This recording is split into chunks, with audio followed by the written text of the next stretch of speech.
verso 1 ao verso 8.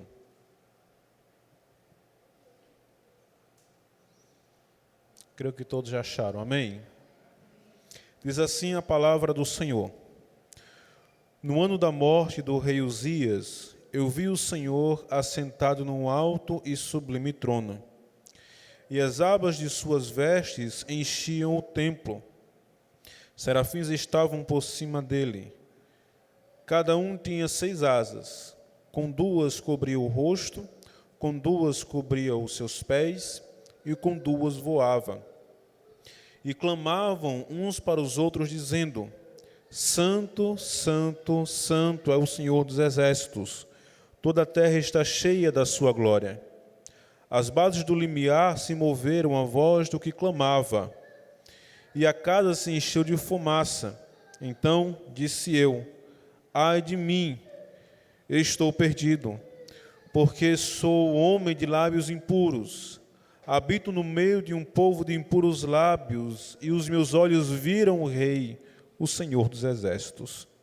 Então, um dos serafins voou para mim, trazendo na mão uma brasa viva que tirara do altar com uma tenaz.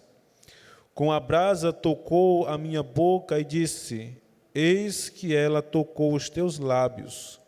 A tua iniquidade foi tirada e perdoado o teu pecado. Depois disto, ouvi a voz do Senhor que dizia: A quem enviarei? E quem há de ir por nós? Disse eu: Eis-me aqui, envia-me a mim. Vamos orar mais uma vez. Pai Santo, Deus amado, nós te louvamos por essa noite, que nos reunimos na tua presença, Senhor, para cultuar e louvar o teu nome. Grande é o Senhor.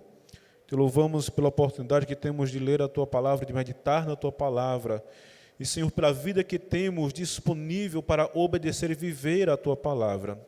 Senhor, nos ajuda a entender a tua voz, a discernir a tua direção. Nos ajuda nessa noite, Espírito Santo. Tira de nós aquilo que não te agrada, aquilo que não permite que a nossa sensibilidade ela entenda o teu toque, a nossa sensibilidade entenda a tua voz, a tua vontade, ó Deus, que o nosso coração esteja sensível. Tira de nós as nossas distrações, ó Pai, nessa noite, em nome de Jesus. Amém. Os irmãos podem sentar.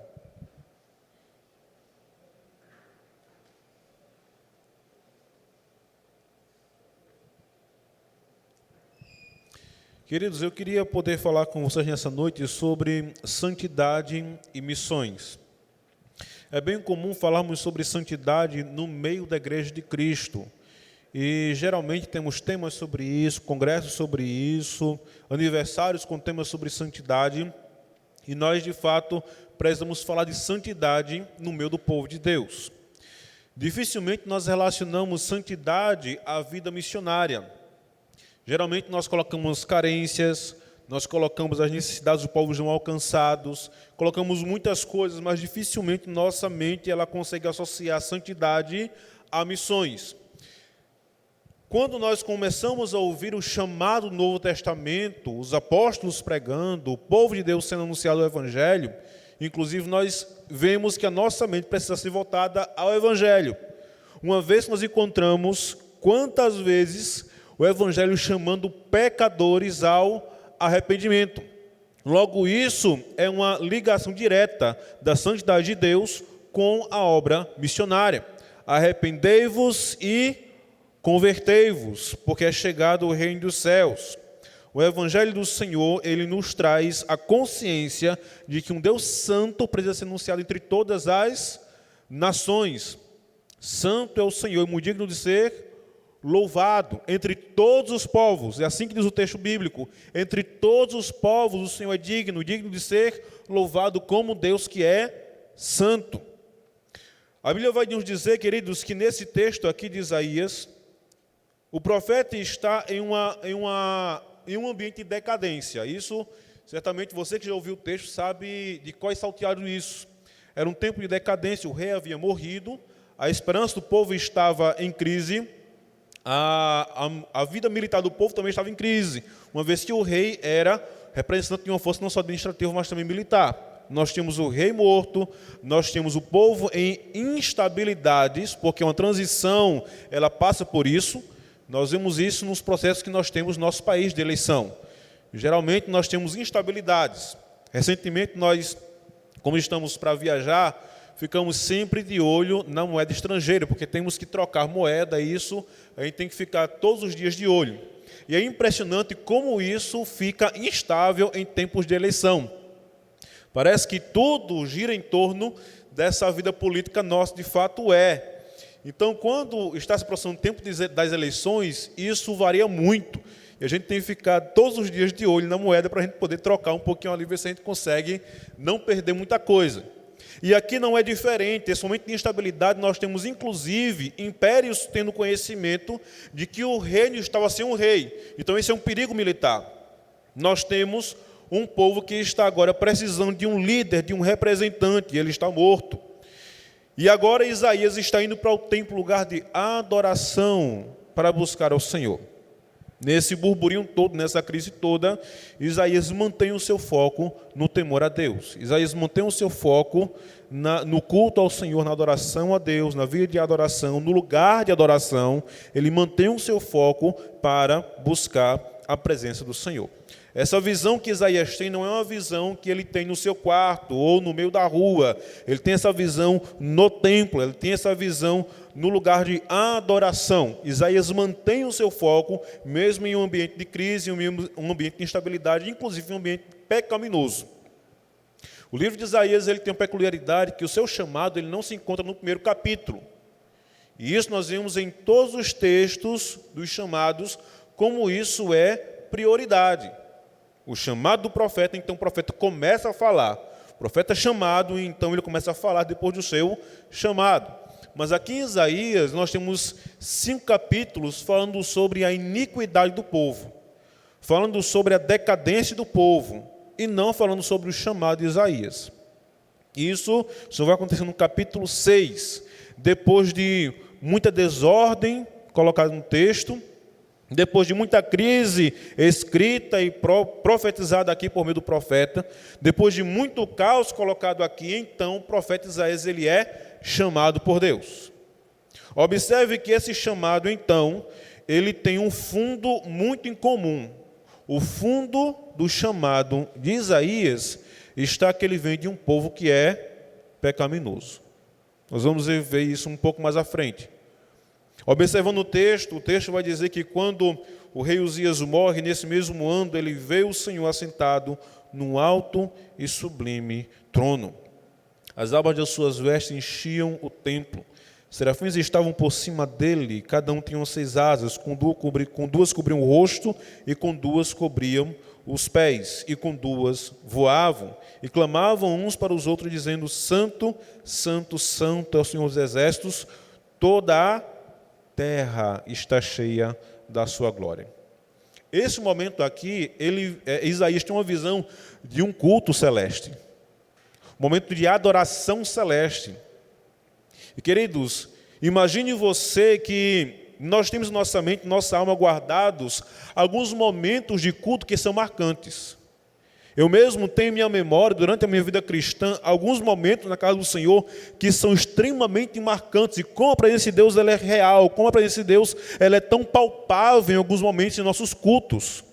Isso não quer dizer que uns são melhores, outros são piores, porque Deus está sempre presente no meio do seu povo. Isso nós temos convicção, mas nós sentimos a sua presença, às vezes sim, às vezes não, mas Deus está sempre presente. O culto é realizado a Deus em fé, em convicção que Deus está presente.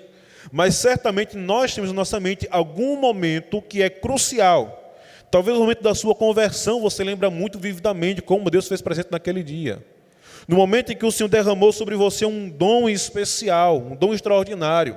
O momento em que você teve uma mudança de rotina na sua vida, uma mudança radical na sua vida. Isaías se depara então com um culto celeste. Ele se depara com um momento em que Deus está sentado no alto sublime trono. Ele se depara com a realidade do céu. Ele se depara com os anjos, os serafins louvando ao Senhor. Eles louvam ao Senhor e enquanto voam, eles dizem: Santo, Santo, Santo é o Senhor dos Exércitos. E a palavra serafim significa labaredas de fogo, ou seja, é a santidade de Deus que é mostrada como algo que consome e purifica ao mesmo tempo. E isso é a visão de Isaías. Ele olha para aquela situação alto e sublime, ele olha para aqueles anjos que estão ali, aqueles serafins que estão louvando a Deus, de maneira tal que, quando eles falam santo, santo, santo, tudo começa a tremer.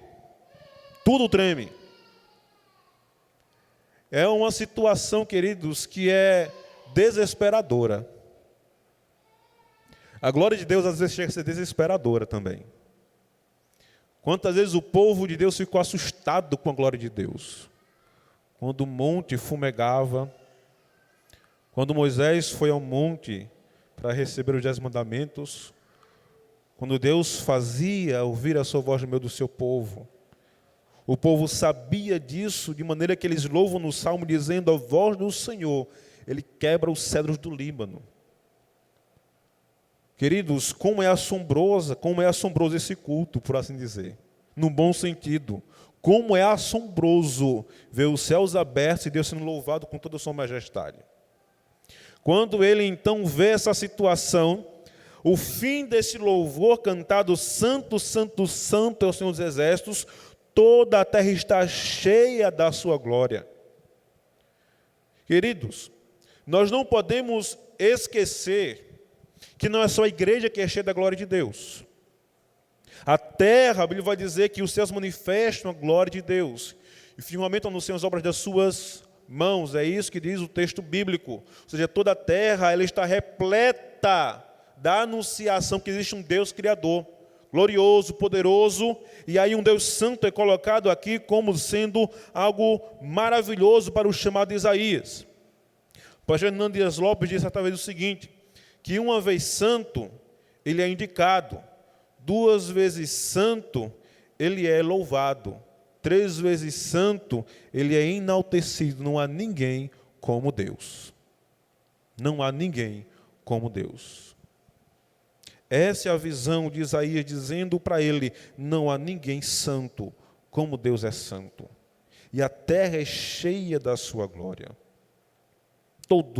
Não há um espaço em todo o universo que não esteja cheia da glória de Deus. Então as bases tremeram, a voz que clamava, e a casa se encheu de fumaça. E era muito comum o incenso. Durante os cultos ou as cerimônias no templo, o incenso fazia parte do ritual religioso.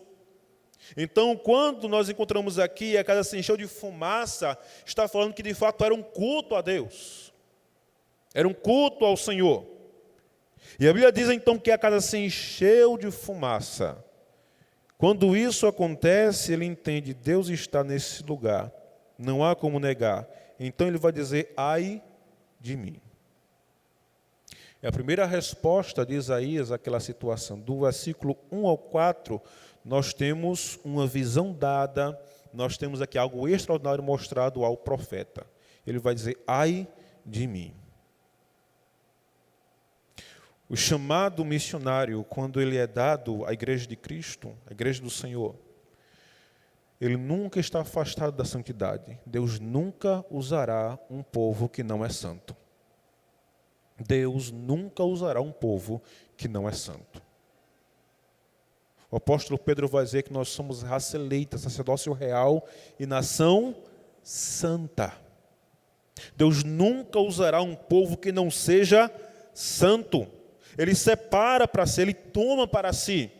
Ele separa para um propósito, ele santifica este povo. E, queridos, é extraordinário saber como um Deus santo, ele convida pecadores redimidos para a sua missão. Deus nunca chamará pessoas perfeitas, mas pecadores redimidos. E é assim que nós vamos chamar de Isaías, quando ele diz: ai de mim, ai de mim. Isaías, então, ele não se coloca em um patamar diferente, porque ele vê o Senhor.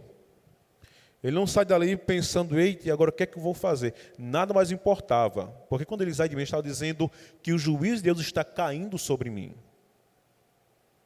Imagine num culto, você ter a sensação: o juízo de Deus está caindo sobre mim. Na história nós temos um fato marcante. Na história dos avivamentos, na pregação, pecadores nas mãos de um Deus irado, do pastor congregacional Jonathan Edwards. Que as pessoas ouvirem os seus pecados por meio da pregação, eles se agarram nos bancos e nas pilastras, sentindo a sensação de que estão descendo para o inferno. É aquela sensação de você diz, ai de mim. É aquele momento que você diz, para onde eu vou fugir? É assustador pensar, queridos, que diante da santidade de Deus, e você deve ter isso muito claro na sua mente, diante da santidade de Deus, do Deus Santo, você e eu estamos entre a vida e a morte. Assim como os filhos de Eli, Ofni e Finéias, assim como Ananias e Safira, diante de um Deus Santo, eles estavam entre a vida e a morte. E diante do Deus Santo, você e eu estamos entre a vida e a morte. E isso deve ser muito vivo em nossa mente, sabe por quê, queridos? Porque quantas vezes pecamos de maneira tão consciente e queremos que Deus nos use, queremos que o Senhor se instrumentalize na nossa vida para fazer a obra de Deus na terra. Deus precisa ser temido, Ele precisa ser cultuado como Deus Santo. A santidade de Deus coloca a consciência de Isaías entre a vida e a morte, dizendo, o que é que eu vou fazer, para onde eu vou fugir? O que é que eu vou fazer agora? Por quê? Eis a situação, porque durante 5 capítulos é colocada a situação do povo, porque ele vai dizer, ai de mim, porque estou perecendo, porque sou um homem de lábios impuros, igual a todo mundo em Israel. Igual a esse povo que eu profetizei, dizendo, ai deste povo, ai dos que se ajuntam, ai dos que se levantam. Quando eles no versículo 5, quantos ais, ele vai dizer contra os perversos. Ele vai dizer, eu sou igual a eles, não sou melhor do que eles. Se você está disposto a servir ao Deus Santo, não se ache melhor do que o irmão que está ao lado. Quando nós somos chamados por Deus da semelhança de Isaías, nós temos um Deus santo. Isso é tão impresso na consciência de Isaías e na vontade de Deus para o povo, para o povo dele, que todas as vezes que Deus vai falar no livro de Isaías, ele vai dizer, porque o santo de Israel disse assim. Porque assim diz o santo de Israel. Isso é tão forte na nossa mente, queridos, deve ser tão forte, que jamais ousemos pensar que somos chamados por Deus por outra razão, a não ser pela graça de Deus. A não ser pela graça de Deus. Você está aqui hoje entre a vida e a morte. Somente pela graça estamos vivos ainda. Somente pela graça. Lembra daquela mulher há 12 anos em um fluxo de sangue que não cessava. Cerimonialmente ela não podia nem chegar perto do povo, não podia estar na cidade, ela tem que estar recolhida em outra cidade, ela devia estar afastada. Durante 12 anos sofrendo e sabendo que a sua condição religiosa não era aceitável. Cerimonialmente ela não era aceitável, era rejeitada. E aí de repente ela se chega por baixo aos pouquinhos e ela toca na orla das vestes de Jesus. É exatamente esse Jesus que está aqui em Isaías capítulo 6. É Cristo pré-encarnado. É esse Jesus que está aqui sentado no alto sublime trono. E as abas das suas vestes enchiam o templo de um Deus santo, santo, santo, santo. É o Senhor dos Exércitos. E quando aquela mulher toca as vestes de Jesus, cerimonialmente impura, ela poderia morrer. Mas naquele momento ela é curada. Jesus diz, de mim saiu virtude. Queridos, todos nós que estamos aqui, um dia estivemos entre a vida e a morte, mas quando chegamos aos pés do Senhor, saiu virtude. Saiu virtude. Isaías, ele está diante de um Deus que podia matá-lo imediatamente, com toda razão, justiça e verdade. Mas ele diz, ai de mim, porque estou perecendo.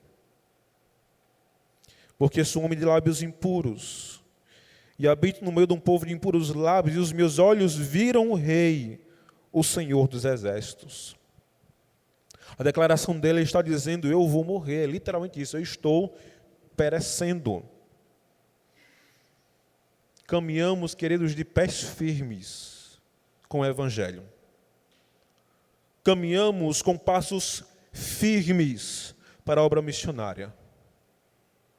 Mas sempre deveremos caminhar com almas trêmulas diante de um Deus Santo.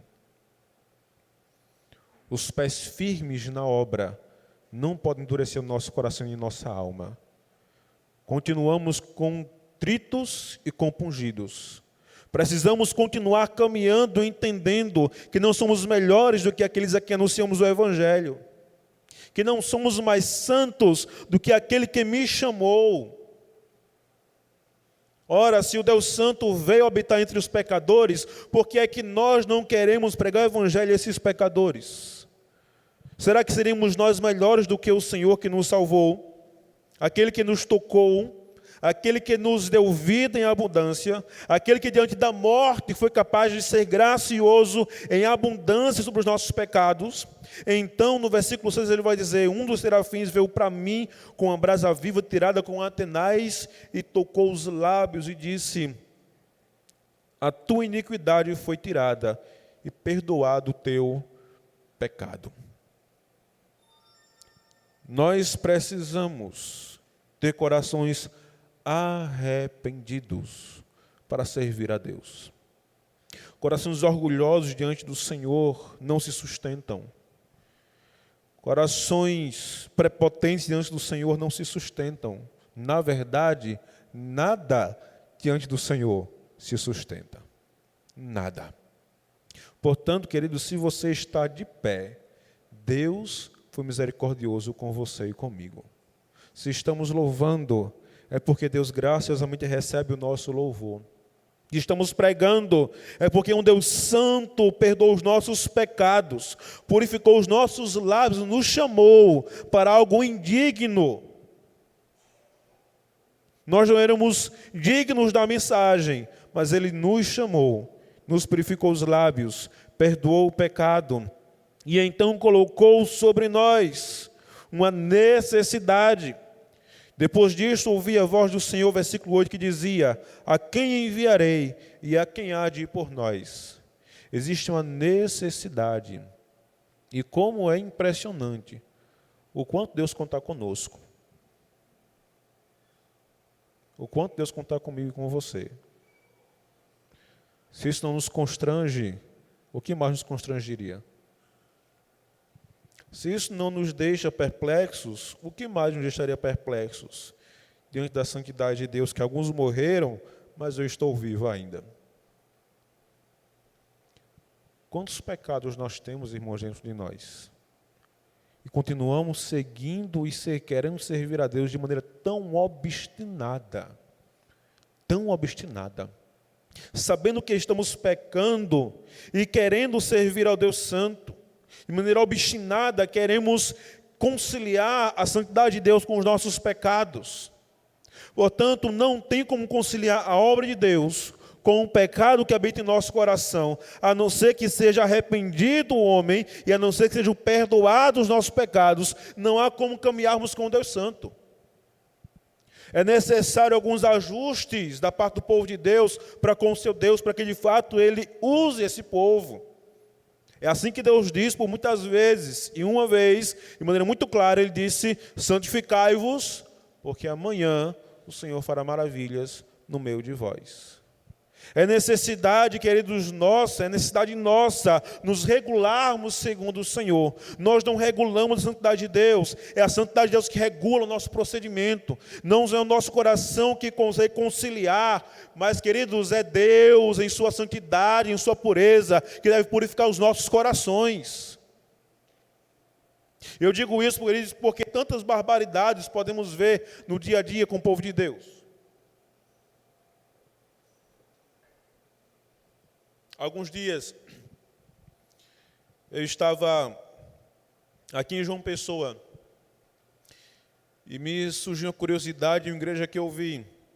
chamada Cidade de Refúgio, no bairro do Bessa. E quando eu procurei, eu já desconfiava o que seria uma igreja de teologia inclusiva e trabalha com teologia homoafetiva. Homossexuais. Seus pastores são assim, suas pastoras são assim. E eu me choquei quando eu vi um dos seus cultos, culto de missões, e cantando que Deus teria pregado em todas as nações. Como é terrível perceber quanto estamos distantes desse Deus que Isaías contemplou aqui. Missões começam aqui dentro da igreja. Missões começam com corações comprometidos com a santidade de Deus. Como chamaremos pecadores ao arrependimento se nós não somos arrependidos? Como chamaremos pessoas ao arrependimento, ao choro, ao pranto, às lágrimas diante do Senhor, se nós nunca fomos ao Senhor com lágrimas e prantos? Como chamaremos pessoas ao arrependimento se nunca estivemos arrependidos dos nossos pecados e temos estimado pecados durante anos? Como chamaremos pessoas ao arrependimento se nós declaradamente temos pecados que todos sabem, inclusive nós, mesmo assim não os abandonamos? São dos nossos bancos que saem os nossos missionários, pastores, missionárias. Dos nossos departamentos que são formados os nossos ministros. Da nossa escola bíblica infantil. Não abandone a vida de santidade. Não abandone. Quando Deus Santo chama Isaías, ele diz: a quem enviarei? E a quem há de ir por nós? Disse eu, eis-me aqui, envia-me a mim. Essa pergunta, ele diz, a quem enviarei? Ora, de fato, é uma pergunta impressionante para nós. Quem Deus poderia enviar, então? Isaías acabara de passar pelo processo de purificação. É exatamente ele. A quem enviarei? A pergunta é, quem é que Deus envia, irmãos? A quem é que Deus envia? Deus envia pessoas talentosas? Não. Qual é o critério do chamado de Deus? Deus chama pessoas que representem muitas coisas? Não. Os critérios não passam pelos critérios humanos, não passam pela mente carnal que nós muitas vezes elegemos pessoas para serem referências. Deus nunca chama outra pessoa a não ser aquela que é temente e fiel a Ele.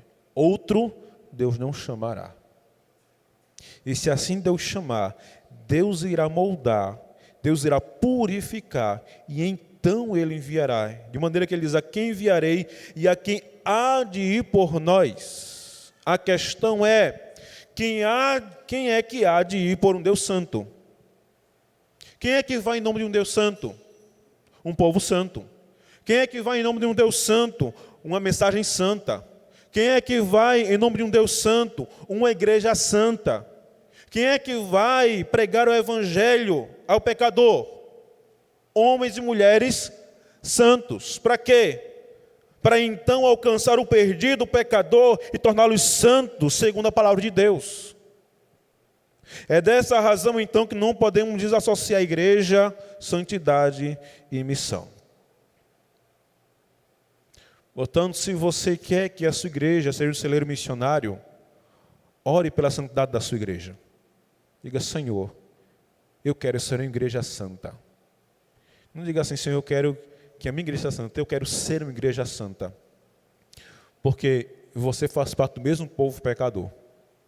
Do mesmo povo pecador. Assim como Isaías disse, no fim, quando nós contemplamos a Deus, não há melhor do que ninguém. Todos estamos condenados.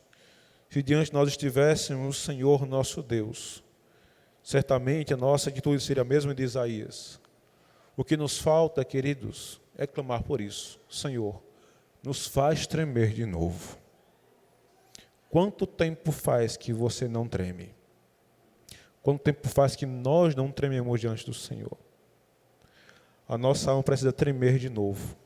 Precisamos tremer para então sermos cheios do Senhor e sermos enviados pelo Deus Santo.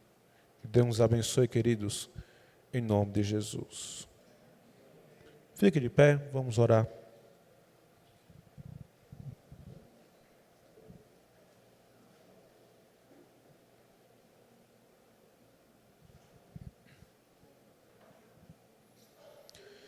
Senhor Deus, somos gratos por toda a bondade conosco. Ó Senhor, perdoa os nossos pecados. Somos tão falhos contigo, Pai. Nos conduz aos teus pastos, como um pastor que conduz ovelhas que muitas vezes estão carentes de alimento verdadeiro, precisam sarar suas feridas, precisam curar suas feridas. Ó Deus, conduz a nossa alma mais uma vez à tua presença. Se poucas vezes temos tido nossa alma abalada pelo Senhor, é porque estamos cada dia mais longe do Senhor. Ó Deus, não há como pessoas que sempre pecam todos os dias. Não há condições, Senhor, de estarmos tanto tempo sem chorar, sem lamentar, sem tremer diante do Senhor. Ó Deus, purifica os nossos lábios, porque somos iguais àqueles que estão lá fora. Se não for o Senhor conosco, triste seria o nosso destino. Se não for a tua graça conosco, nós jamais estaremos aqui, jamais escolheríamos esse lugar para adorar o Senhor. Jamais buscaríamos ao Senhor. Deus, muito obrigado porque o Senhor nos atraiu com tamanha graça e amor. Nos conduz, Senhor, na tua obra, para fazer a tua obra de maneira santa, em nome de Jesus. Amém. Os queridos podem sentar.